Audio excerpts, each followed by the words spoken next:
Multi processing, multi processing.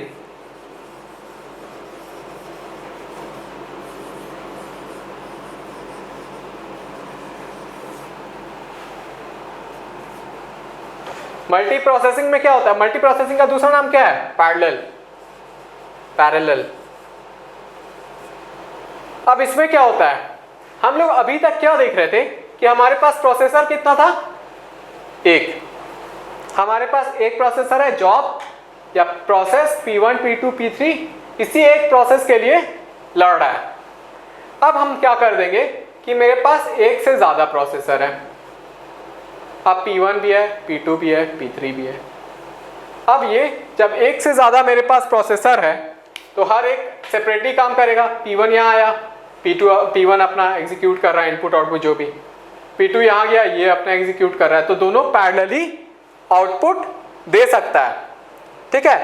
अब आप अपना फोन यूज करते हो या आपका पीसी है, लैपटॉप है, जो भी है, उसमें हम लोग टर्म यूज करते हैं या बाय करने टाइम ध्यान देते हैं, क्वाड कोर है, ऑक्टा कोर है, डुअल कोर है। ये कोर क्या है? यही प्रोसेसर है, यही प्रोसेसर है वो कोर, कि हम कितना ज्यादा प्रोसेस एक साथ या पैरेलली एग्जीक्यूट कर सकते हैं। वही क्या है? वही है आपका मल्टी प्रोसेसर ऑपरेटिंग सिस्टम। ठीक है। एक से ज्यादा प्रोसेसर है, पैरेलली हम काम कर सकते हैं। यहां पे क्या था? एक ही प्रोसेसर है, एक ही के लिए P1 भी आ रहा है, P2 भी आ रहा है, P3 भी आ रहा है, उस प्रोसेसर पे लोड पड़ रहा है। ऑपरेटिंग सिस्टम जाहिर सी बात है स्लो होगा।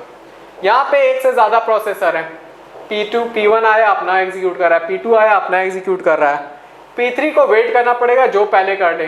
अब हम इसको अलग अलग भी कर सकते हैं, इसको हम मल्टी प्रोग्रामिंग डिक्लेयर कर देंगे। तो जैसे ही P1 बाहर निकलेगा ये P3 यहाँ आ जाएगा, तो पैरेलली एग्जीक्यूशन होता रहेगा, कोई दिक्कत उसमें नहीं होगा। अब ये डुअल कोर है, मेरे पास क्वाड कोर आ गया। ठीक है। P3 को हम यहाँ भेज दिए। तीनों प्रोसेस एक टाइम पे पैरेलली अलग अलग जगह पे अपना एग्जीक्यूशन कर रहा है। किसी को एक दूसरे के एग्जीक्यूशन से कोई फर्क नहीं पड़ रहा है, जबकि मेरे पास एक प्रोसेसर और खाली है। हम चाहे तो P4 ला सकते हैं, P4 भी मेरा पैरेलली काम करे। ये होता है क्वाड कोर। ऑक्टा कोर में डबल हो जाएगा, 8 हो जाएगा। मेरे पास 8 प्रोसेस है जो एक साथ पैरेलली अपना एग्जीक्यूशन कर सकता है। फाइन। इसलिए why we mainly focus at the time of buying an operating system, what is its processor, whether it's a dual core, whether it's a quad core, whether it's a octa core. Fine. Clear? Multi-purpose operating system, multi-processor operating system. Next, multi-processor के बाद last operating system. क्या है वो operating system? Real time operating system.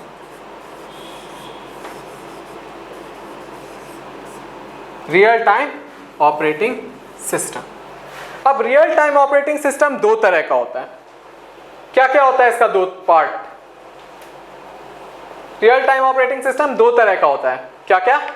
एक होता है hard real time operating system, hard real time operating system. एक होता है soft real time operating system.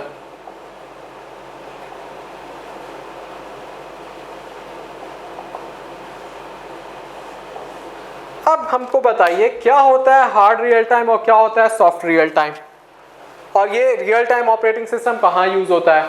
आपके आसपास यूज होता है, आपके घर में यूज होता है, आपका वॉशिंग मशीन है, आपका ओवन है, ये सब क्या यूज करता है? Real time operating system. कैसा रियल टाइम ऑपरेटिंग सिस्टम? तो soft real time operating system. अब soft real time operating system और hard real time operating system क्या है? सॉफ्ट रियल टाइम वो ऐसा ऑपरेटिंग सिस्टम है जहां पे आप थोड़ा सा लीज ले सकते हो कि थोड़ा सा टाइम में डिफरेंस आ गया तो आपका प्रोसेस पे उतना फर्क नहीं पड़ेगा। ठीक है, आप उतना सा लीज ले सकते हो कि आपका प्रोसेस इस पीरियड में खत्म होता था लेकिन इस पीरियड इतना लेंथ ले लिया, तो उससे आपके प्रोसेस को फर्क नहीं पड़ेगा। आपके वॉशिंग मशीन में कपड़ा डाल दिए आप, टाइमर सेट कर दिए कितने टाइम पे, टाइमर ज़्यादा हो गया, पीरियड बढ़ गया आपको ऑफ करने का, क्या होता है, कपड़ा बाहर तो खुद नहीं फेंक देता है, कपड़ा खराब तो नहीं हो जाता है, कपड़ा वहीं पे रहता है, तो आप उतना सा लीज ले सकते हो सॉफ्ट रियल टाइम में। ठीक है, कि हम उतना सा लीज ले लेते हैं कि हम मेरा ज़्यादा सामान डिफेक्ट नहीं होगा। Hard real time operating system में क्या होता है, डिफेंस है। आप आर्मी में हो, आपको मिसाइल ड्रॉप करना है कहीं पे, आपको ड्रॉप करना था 19 आवर्स में, आप ड्रॉप कर रहे हो 19.5 आवर्स में, 1905 आवर्स। क्या हो जाएगा यहाँ पे, आपको ड्रॉप करना था 1900 आवर्स में, आप ड्रॉप कर रहे हो 1905 आवर्स में। ये जो टाइम आपने ले लिया, इसमें बहुत फर्क पड़ सकता है। आपके मिसाइल का प्रोजेक्टाइल ये होना था, प्रोजेक्टाइल ये हो जाएगा। फाइन, तो जो डेडिकेटेड एनिमी है वो मेरा चेंज हो सकता है। इसलिए hard real time in terms is time of operating system should be constant, उसी टाइम पे प्रोसेस एग्जीक्यूट हो जाना है, ना आगे ना पीछे। ठीक है, clear. Real time operating system, soft real time operating system, hard real time operating system, clear. ये हमारा 5 टाइप्स ऑफ ऑपरेटिंग सिस्टम हो गया। कौन कौन सा पढ़े हम लोग, batch processing operating system, then we read multi-programming operating system, then we came to multitasking operating system, then multi-processing operating system, and lastly real-time operating system। ये सारे तरह के ऑपरेटिंग सिस्टम हम लोग आज पढ़ लिए, clear. Next is functions of operating system, last introduction topic of operating system.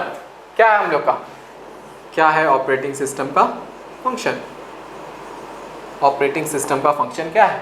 तो हम लोग अभी तक डेफिनेशन से ही समझ गए होंगे ऑपरेटिंग सिस्टम का फंक्शन क्या क्या है ना। क्या क्या था, ऑपरेटिंग सिस्टम क्या क्या प्रोसेस करता है या क्या क्या मैनेज करता है, प्रोसेस मैनेजमेंट,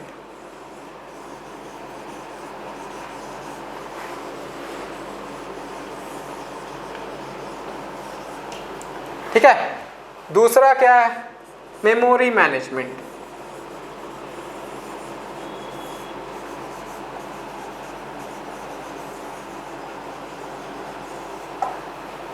क्लियर। और क्या हो सकता है, और हम लोग क्या पढ़े थे, मेमोरी पढ़े थे, प्रोसेस पढ़े थे, डिवाइस मैनेजमेंट,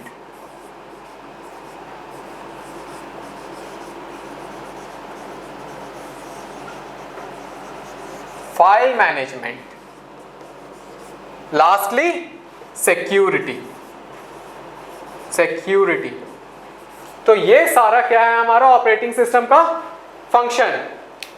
क्या क्या है हमारा ऑपरेटिंग सिस्टम का फंक्शन, प्रोसेस मैनेज करता है, मेमोरी मैनेज करता है, डिवाइस मैनेज करता है, फाइल सिस्टम मैनेज करता है और सिक्योरिटी प्रोवाइड करता है। ये सारा क्या है हमारा ऑपरेटिंग सिस्टम का फंक्शन, जो आगे चल के हम लोग एक एक को पढ़ेंगे। स्टार्टिंग करेंगे प्रोसेस मैनेजमेंट से, फिर जाएंगे मेमोरी पे, डिवाइस पे, एफएम पे, सिक्योरिटी।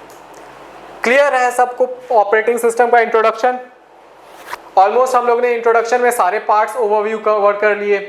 फंक्शन हो गया, गोल्स हो गया, टाइप्स हो गया एंड फंक्शंस हो गया, डेफिनेशन हो गया। सारा ऑपरेटिंग सिस्टम का ओवरव्यू हमारा क्लियर हो चुका है। Now we will move toward process management. Clear, okay fine, let's start process management. इसमें आपको एक प्रॉब्लम भी दिए थे मैंने, वो आपको कमेंट सेक्शन में कमेंट भी करना है, आखिर उस 1 सेकेंड में क्या होगा, 1 नैनो सेकेंड।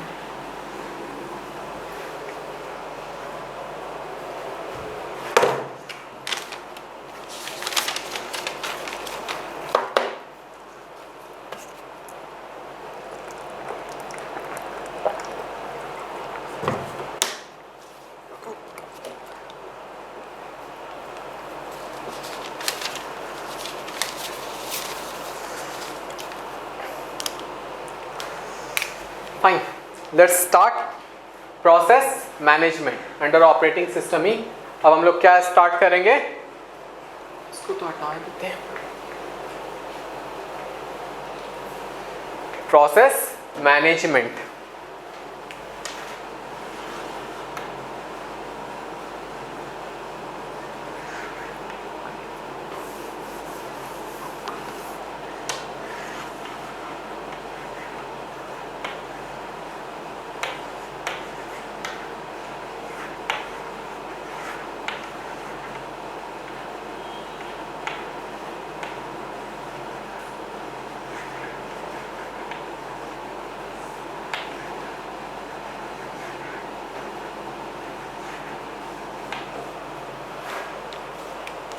क्या स्टार्ट कर रहे हैं हम लोग, प्रोसेस मैनेजमेंट। प्रोसेस मैनेजमेंट का हम लोग को क्या क्या पढ़ना है, प्रोसेस मैनेजमेंट में हम लोग को क्या क्या पढ़ना है, पहले इस पे ध्यान देते हैं। पहले ओवरव्यू देख लेते हैं, सब चीज़ का पहले ओवरव्यू देख लेते हैं ताकि फिर कोई टॉपिक बीच में छूटे नहीं, और अगर छूटे तो आप लोग मुझे बता सको कि ये टॉपिक मैंने छोड़ दिया है। तो चलिए, सबसे पहले हम लोग पढ़ेंगे process concept.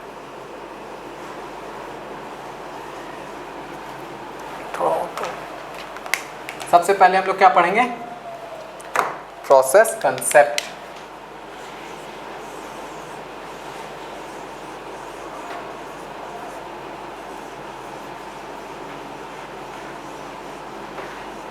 Fine, next we will study what, process concept के बाद CPU scheduling.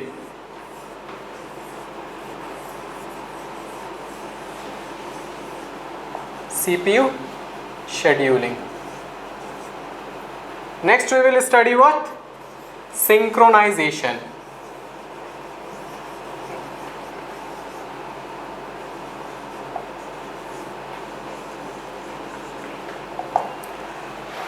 Process concept, CPU scheduling, synchronization. ये पढ़ लिए। उसके बाद क्या पढ़ेंगे, इसको मिटा देते हैं वरना फिर क्लियर नहीं होगा। ये हो गया। इसके बाद हम लोग पढ़ेंगे क्या, डेडलॉक। डेडलॉक। उसके बाद हम लोग पढ़ेंगे inter process communication, and lastly we will end with process management with threads. ना नेम और टर्म्स से नहीं अभी कंफ्यूज होना है, क्योंकि हम लोग सारे को एक एक अभी डिस्कस करेंगे। Inter process communication, threads, deadlock, ठीक है। ये हम लोग को पढ़ना है, इतने 6 टॉपिक्स मेमोरी प्रोसेस मैनेजमेंट में। क्लियर? स्टार्टिंग विथ बट आज हम लोग स्टार्ट करेंगे, पहला टॉपिक क्या था हम लोग का, प्रोसेस कॉन्सेप्ट। आज हम लोग क्या पढ़ेंगे प्रोसेस मैनेजमेंट में, प्रोसेस मैनेजमेंट में आज हम लोग का टॉपिक होगा पहला process concept. Fine, so let's start process concept.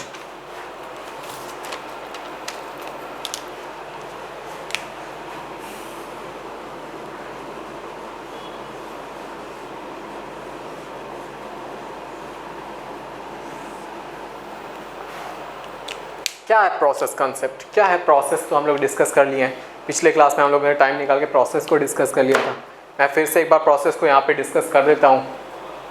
अगर किसी का पिछला क्लास मिस हो गया होगा तो यहाँ से कैरी कर लेगा प्रोसेस क्या है। फाइन, तो पहले हम लोग प्रोसेस डिस्कस कर लेते हैं, व्हाट आर प्रोसेस। तो प्रोसेस क्या है, एक हम लोग प्रोग्राम बनाएं,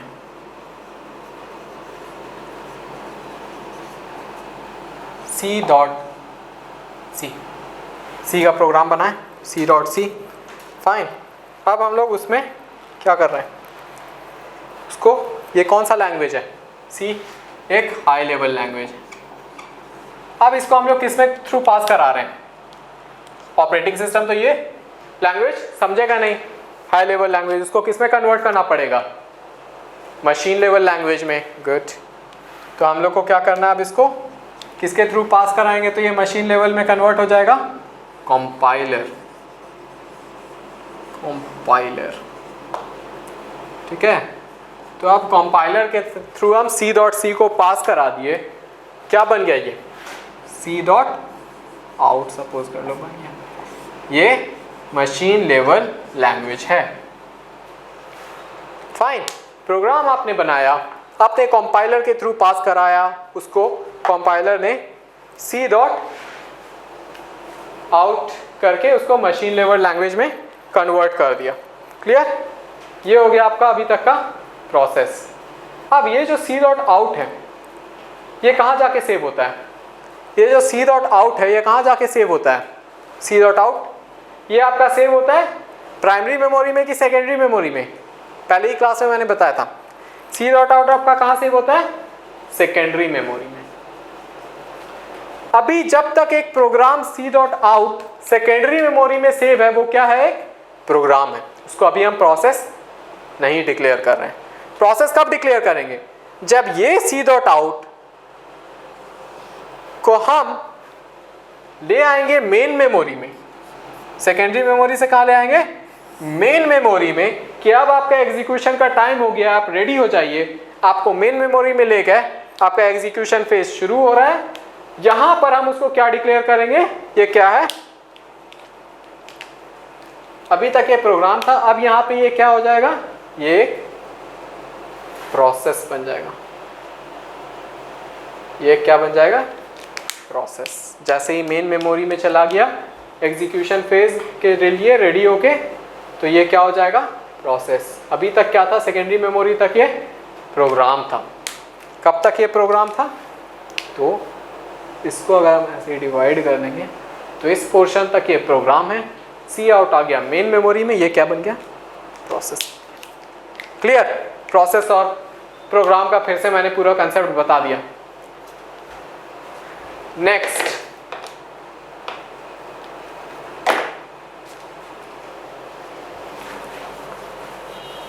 अब हम लोग प्रोसेस में क्या क्या पढ़ेंगे? प्रोसेस के बारे में पढ़ेंगे।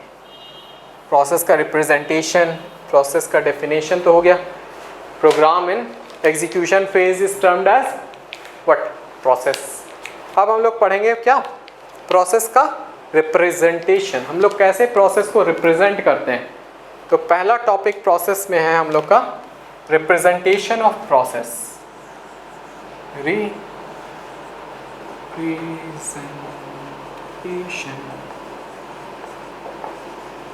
Of process. ये प्रोसेस कंसेप्ट का पहला पोर्शन। प्रोसेस आता है, आपका एक प्रोसेस आया, ठीक है। आपने प्रोग्राम जब मेन मेमोरी में लाया तो एक स्ट्रक्चर बनता है। जब प्रोसेस के साथ साथ पूरा एक स्ट्रक्चर बनता है। और always remember that size of program is less than that of the size of the process. क्यों? वो अभी पता चलेगा। Size of process is more than the program size, और प्रोसेस का जो साइज होता है वो प्रोग्राम साइज से ज़्यादा होता है। प्रोग्राम साइज का साइज प्रोसेस साइज से कम होता है। अब देखिए, एक जब प्रोसेस मेन मेमोरी में आता है, जब बनता है, तो वो कुछ ऐसा दिखता है। यहाँ पे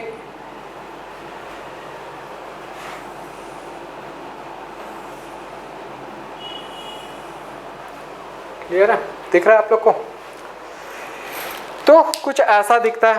पहले सबसे नीचे वाले पोर्शन पे क्या होता है? टेक्स्ट या आपका कोड सेक्शन जो होता है वो ये होता है। आपका जो उधर से a डॉट आउट उठ के आया वो यहाँ पे स्टोर हुआ, ठीक है। टेक्स्ट या कोड सेक्शन आपका हो गया नीचे। उसके ऊपर होता है डायनेमिक वेरिएबल्स, या डायनेमिक डाटा। जितना भी इस प्रोग्राम में डायनेमिक डाटा है वो यहाँ पे स्टोर्ड। स्टैटिक डाटा उसके ऊपर स्टोर्ड है। ये डायनेमिक डाटा कब यूज होगा? आप लोग ने सी पहले ही से पढ़ रखा है। डायनेमिक डाटा कब यूज होता है और स्टैटिक डाटा कब यूज होता है? डायनेमिक डाटा रन टाइम के लिए होता है यूज, और स्टैटिक डाटा कब यूज होगा? At the time of loading. Load time में क्या यूज होगा? Static data. क्लियर? उसके ऊपर होता है आपका ये पोर्शन। ये पोर्शन आपका हीप होता है। यहाँ पे सारा प्रोसेस आता है जाता है, जितना भी इंस्ट्रक्शन होता है वो वहाँ पे स्टोर होता है। सबसे टॉप पे क्या होता है? सबसे टॉप पे क्या होता है? सबसे टॉप पे इस वाले पोर्शन, नीचे तो स्टैक हो गया, टेक्स्ट हो गया, कोड हो गया, डायनेमिक डाटा हो गया, स्टैटिक डाटा हो गया, हीप हो गया, और यहां पे आपका होता है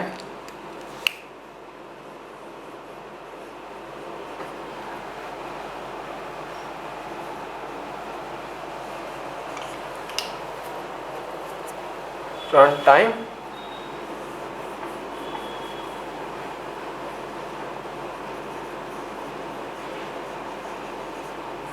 यहाँ पे आपका हो गया रन टाइम स्टैक।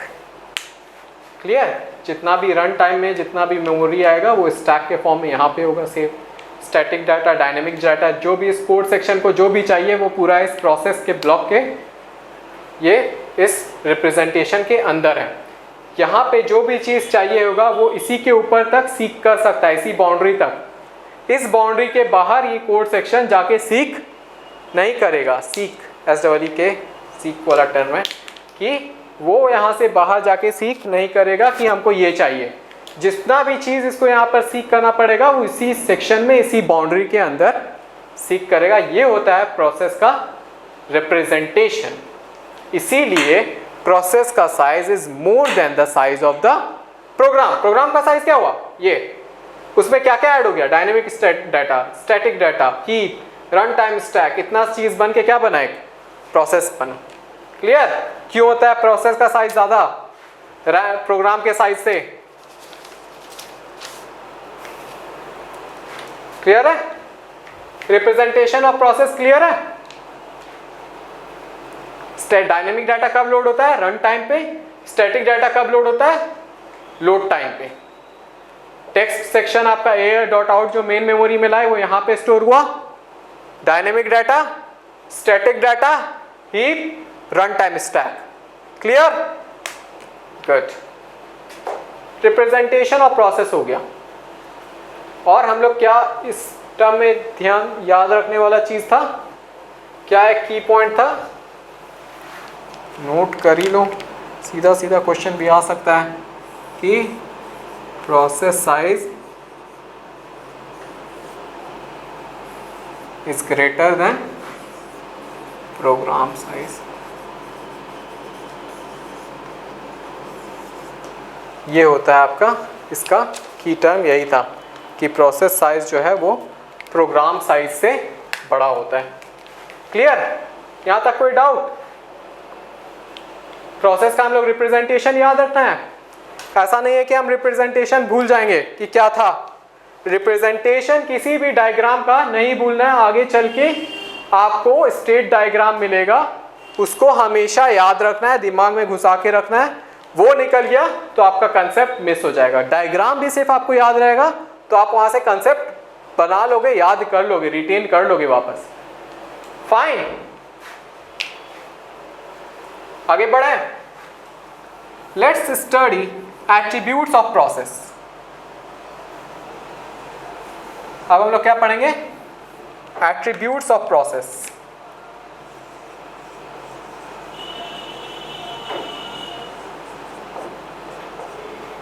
अब हम लोग पढ़ेंगे attributes of process. Attributes of process क्या क्या होता है? एक प्रोसेस के साथ कुछ कुछ एसोसिएटेड टर्म्स होते हैं। जैसे आप हो, आपके एट्रीब्यूट्स क्या है? आपका अगर हम एट्रीब्यूट्स डिफाइन करेंगे, आपका नाम, आपके कॉलेज का रोल नंबर, आपके पेरेंट्स का नाम, आपका एड्रेस, आपका करंट स्टेटस, ये सब क्या है? आपका एट्रीब्यूट है। वैसे ही प्रोसेस का एट्रीब्यूट होता है। प्रोसेस का एट्रीब्यूट्स क्या क्या होता है? चलिए देखते हैं क्या क्या होता है प्रोसेस का एट्रीब्यूट्स। प्रोसेस आईडी, जैसा आपके पास आपका रोल नंबर है, प्रोसेस के पास उसका आईडी होता है।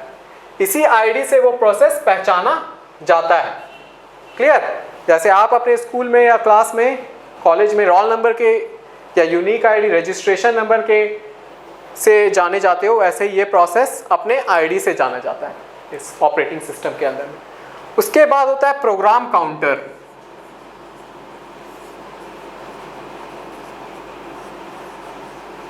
अब प्रोग्राम काउंटर का क्या काम है? प्रोग्राम काउंटर क्या होता है?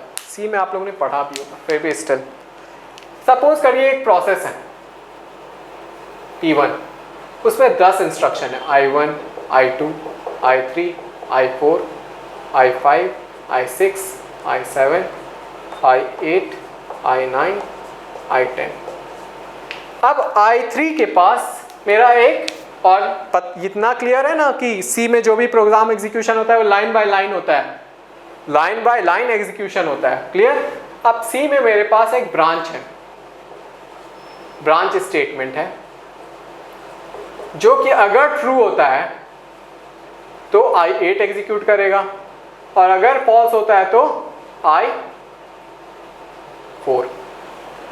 अगर ट्रू होता है तो I8 पे चला जाएगा, अगर फॉल्स होता है तो I4 पे आ जाएगा।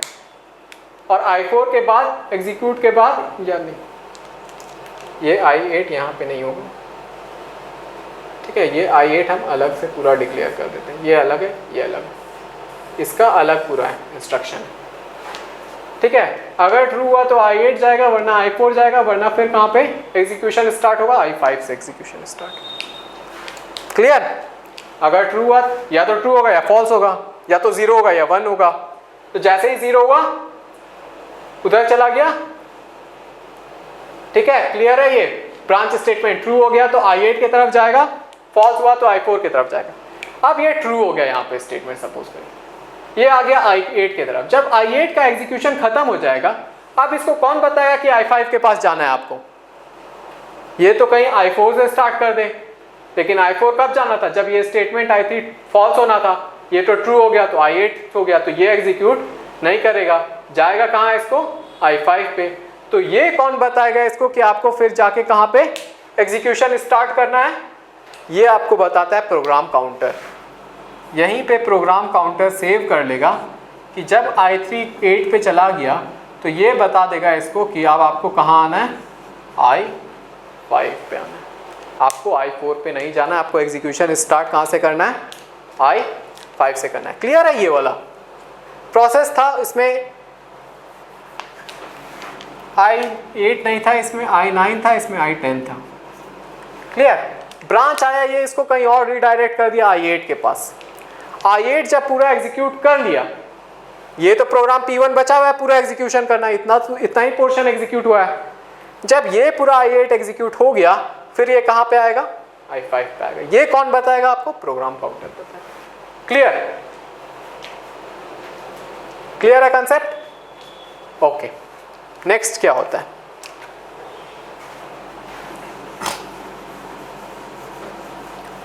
नेक्स्ट क्या होता है?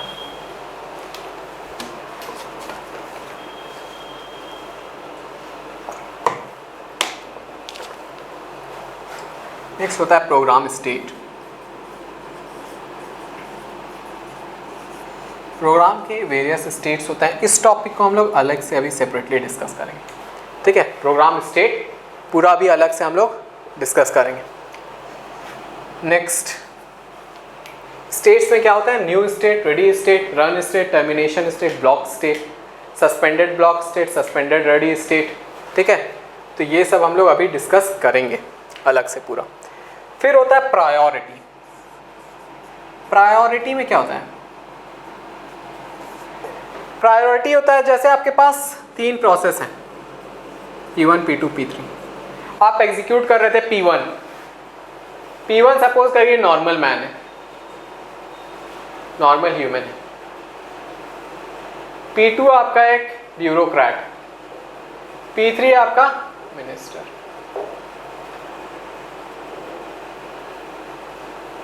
प्राइम मिनिस्टर, ठीक है। आप ट्रैफिक में जा रहे थे नॉर्मल पर्सन की तरह, ये भी जा रहे थे। अब जब प्राइम मिनिस्टर आ जाएंगे ऑनरेबल, तो आपको दोनों को रोक दिया जाएगा कि आप लोग रुकिए, पहले इनका प्रायोरिटी ज़्यादा है, उनको जाने दीजिए। Same is with the process. Process में भी प्रायोरिटी सेट होता है 0, 1, 2। किसका प्रोसेस ज़्यादा प्रायोरिटी? हम हायर को मान लेते हैं कि जितना ज़्यादा हायर नंबर होगा उतना ज़्यादा प्रायोरिटी। 2 का प्रायोरिटी ज़्यादा है, सबसे पहले कौन एग्जीक्यूट हो जाएगा? P2, P3, ठीक है। तो ये होता है प्रायोरिटी का स्ट्रक्चर, ये होता है प्रायोरिटी का केस। अब दूसरा, दूसरा एट्रीब्यूट। ये यहाँ तक एट्रीब्यूट क्लियर है? क्या क्या हो गया? प्रोसेस आईडी हो गया, प्रोग्राम काउंटर हो गया, प्रोग्राम स्टेट हो गया और प्रायोरिटी हो गया। प्रोग्राम स्टेट अभी हम लोग अलग से पूरा डिस्कस करेंगे। फाइन, नेक्स्ट एट्रीब्यूट क्या होता है? General purpose register.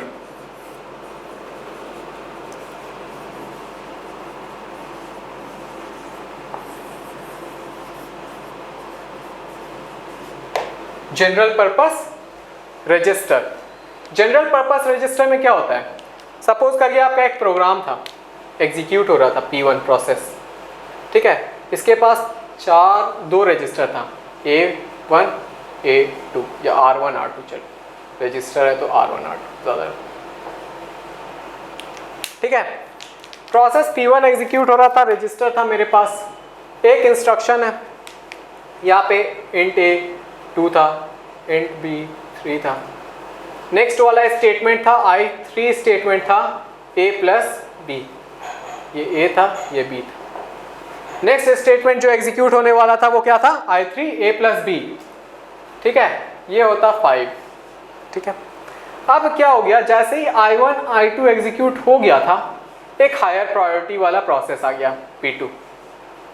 P2 जैसे आया, ये कहीं पे भी रहे, P1 कहीं पे भी रहे, उसको बाहर निकल जाना है।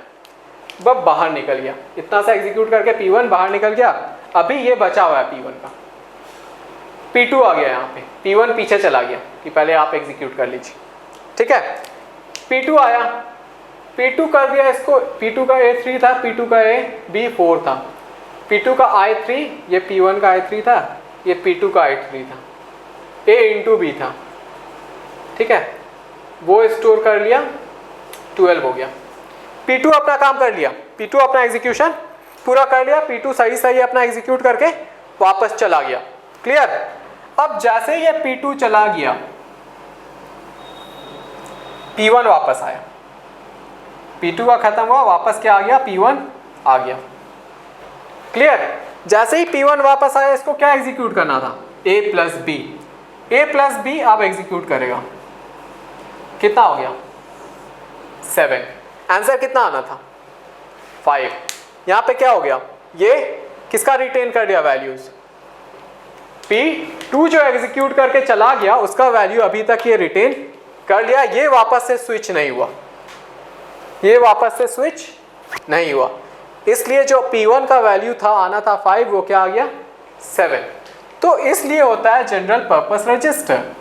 वो क्या करता है? P1 का वैल्यू जो एग्जीक्यूट हो रहा था वो कहीं पे एक जगह स्टोर कर लेता है। जैसे ही प्रोसेस खत्म होता है, इसका वैल्यू खत्म, ये वैल्यू खत्म हो जाएगा।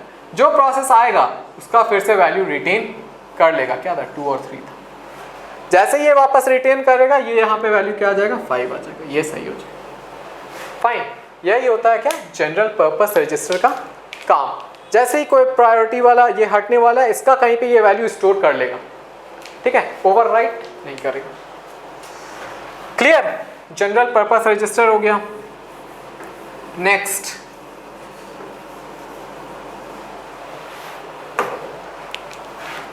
List of open files.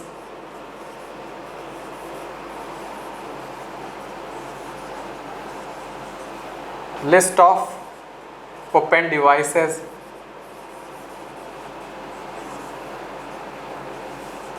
और प्रोटेक्शन। ये सारा क्या है? ये सारा एट्रीब्यूट्स है। तो हम लोग कितना, ये ओपन फाइल्स क्या हो गया कि एक आप प्रोसेस कर रहे थे, उसके लिए आप कौन कौन सा फाइल ओपन किए हो उसका लिस्ट पूरा इसमें दिया हुआ है, क्योंकि बाद में तो फिर उसको क्लोज भी करना है। वैसे ही लिस्ट ऑफ ओपन डिवाइसेस, कौन कौन सा रिसोर्स यूज कर रहे हो, शेयरेबल है नॉन शेयरेबल है, उसको उसके लिए प्रोटेक्शन देना है, ठीक है। सारा एट्रीब्यूट्स क्लियर? क्या क्या हो गया एट्रीब्यूट्स एक एक करके? पहले हो गया प्रोसेस आईडी, फिर पढ़ लिया हम लोग प्रोग्राम काउंटर, फिर हो गया हमारा प्रोग्राम स्टेट जो अभी पढ़ेंगे। उसके बाद क्या हो गया? प्रोग्राम स्टेट के बाद हम लोग पढ़ लिए what was that? Priority. Okay, we read priority, then it was general purpose register, then it was list of open files, list of open devices and protection. ये सारे attributes of process एक जगह फिर स्टोर होते हैं। किसमें store होता है? PCB, process control block.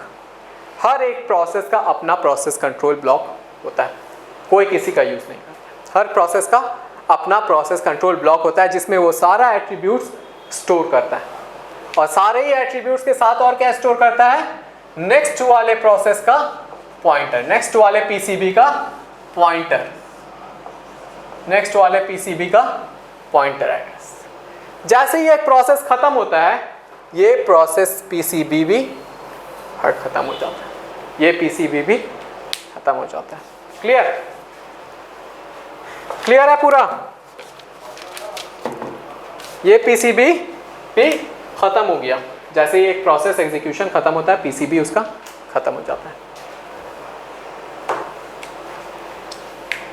रब कर दूं? यहां तक कोई डाउट तो कमेंट सेक्शन में बता दीजिएगा। Next what we will move toward, जो हम लोग एट्रीब्यूट्स में छोड़े हैं वो क्या है, प्रोग्राम स्टेट। Programme state,